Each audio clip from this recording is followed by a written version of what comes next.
A good movie can grab you by the hand and pull you into a world of amazement. Unique ideas, spectacular visuals, and creative logics impossible to our own. Mad God is none of that. It drags you by your soul into the deepest part of the abyss until your lungs fill with the filthy black waters of madness. Welcome to Phil Tippett's nightmare, Mad God. Most of us probably know who Phil Tippett is, but for those who are sitting there thinking, well, the name sounds familiar, but I don't know who that is.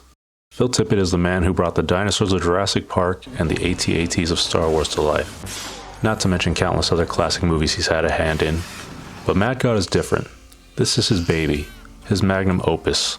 A film so creatively brutal it took over 30 years for him to finalize. And what we got was a visual masterpiece blending stop motion and live action like never before. Phil Tippett started Mad God in the late 1980s as his own personal passion project, inspired by the works of painter Hieronymus Bosch and filmmaker Jan Vankmajer. He filled notebooks with thousands of sketches, designing the dystopian nightmare. He and a small team shot several minutes of footage during their free time in the late 1980s, but the arrival of digital effects like in Jurassic Park made Tippett believe stop motion was obsolete. His exact words after seeing CGI footage on the set of Jurassic Park were, "I think I'm extinct." This, coupled with the difficulty and the expenses due to shooting on film, led to him shelving the project for nearly 20 years, focusing on other works and leaving the ideas of Mad God in a box on the back of his mind. Around 2010, colleagues of his at Tippett's studio found the old footage he shot as well as some of the puppets. They were so fascinated by what they had seen, they encouraged him to revisit the project. He worked on the project in his free time with the help of volunteers on nights and weekends. The painstaking, detailed labor took almost another decade before the film was ready to be released. However, a year before the film's release, he suffered a mental breakdown, having to momentarily step back from the project and receive psychiatric attention. So I myself have done like 15-second videos of stop motion on my channel. Whatever. So. Oh, shit.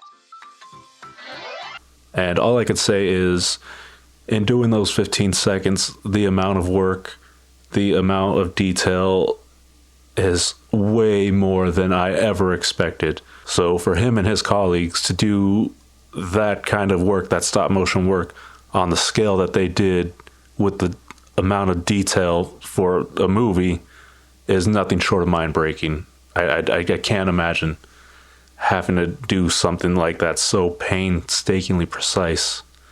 But all those years of toiling and careful crafting finally led him to finishing the film in 2021. The film begins with a quote from Leviticus 26, establishing a world under the judgment of a vengeful creator. A figure known as the Assassin, clad in a gas mask and steampunk armor, descends into a ruined world via a diving bell. It's a long, seemingly endless descent through what looks like different desolate worlds, almost looking like a descent through the 9 circles of hell.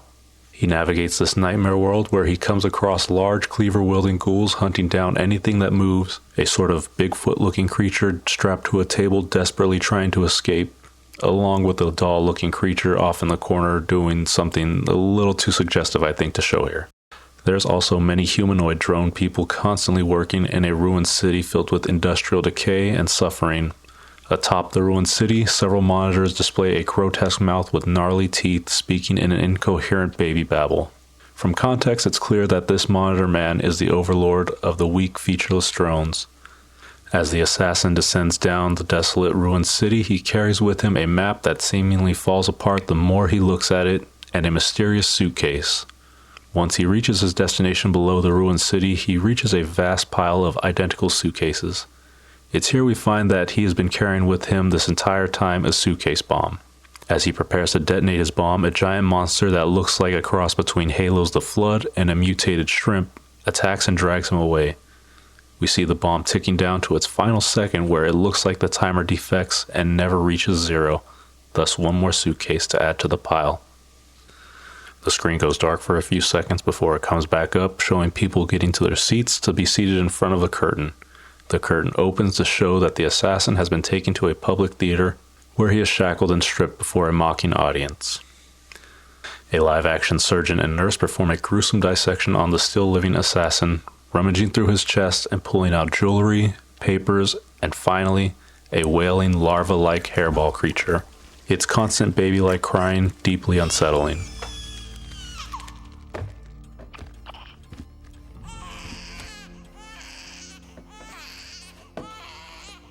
The nurse leaves the operating theater with the larva hairball in her hands and heads down a long, dirty hallway. The surgeon stays behind and continues operating. He bores into the assassin's brain, projecting his memories, which reveal the last man. A man dressed in holy attire with very interesting finger and toenails.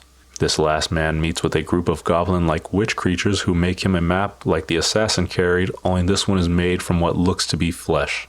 With this, the last man sends a new assassin into the pit in a futile, repeating cycle of violence, danger, and madness.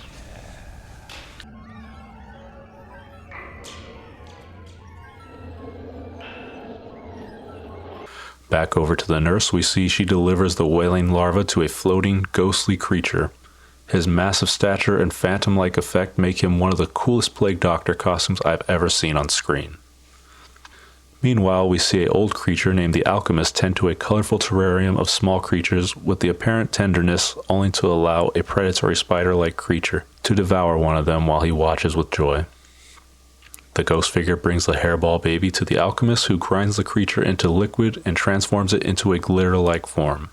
This glitter is thrown into a forge to spark the beginnings of a new Big Bang, creating brand new cosmos that evolves, developing civilizations, and ultimately self-destructs just like the world before it. As the new universe dies, the timer of the assassin's original bomb finally reaches zero, implying that the destruction of one world is the catalyst for the next in an endless, meaningless loop. I frequently use the word nightmare a lot in this video.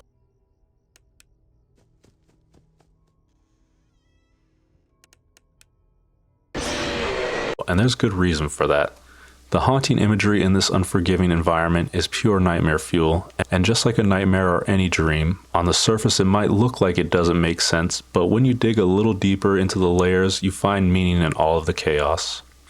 Honestly, after watching this movie and looking at interviews and reading through the Wikipedia, I'm still not sure I fully grasp Phil Tippett's true meaning of the story. But even if I don't yet fully understand the story, I appreciate the work and the skill and the hours that went into making something as creative and off the wall as this. The creatures, the setting, the styles, and designs all coming from one creative mind of one man who was finally freed from the shackles of a studio or someone else's vision. This is his baby, his larva child to turn into gold glitter and into a new universe. The movie is almost entirely without dialogue, and while maybe for some the narrative can feel like a bit of an afterthought, this isn't the case. See, the story of Mad God isn't meant to be told in a conventional point A to point B way. This isn't a traditional movie, and it's not a traditional narrative. It's a piece of art that one man with a vision, with the help of his generous colleagues and the backing of a loyal fan base so curious and hungry for something different than the last cookie-cutter blockbuster, all this culminated into the dystopian art piece, Mad God.